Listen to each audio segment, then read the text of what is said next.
Ruth stood on everything that you talked to her about. Amen? Amen. Oh, and so one of the first times that I wasn't really laid on the carpet, but kind of talked to, was on a music Sunday.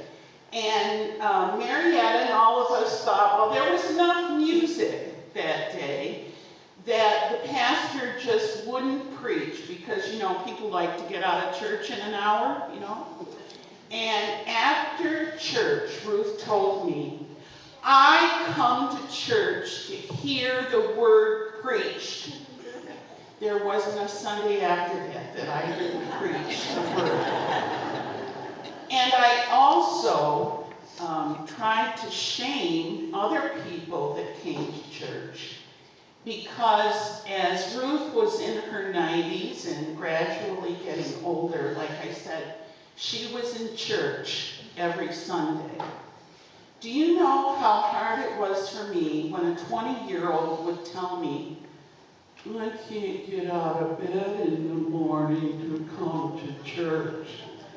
But here I had a woman that neared 100 years old, and if she was in this area, there wasn't a single Sunday that she was not in church.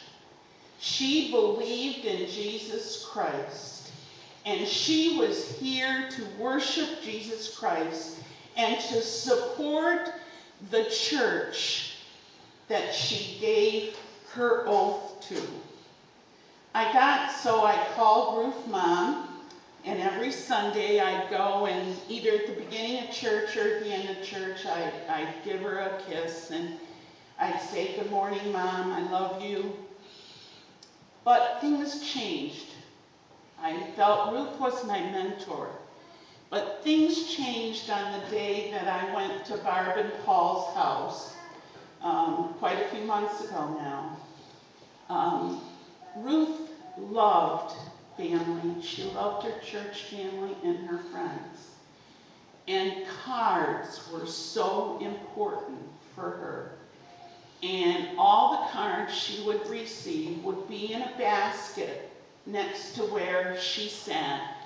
And she or somebody else would read them to her so she could experience them over and over and over again.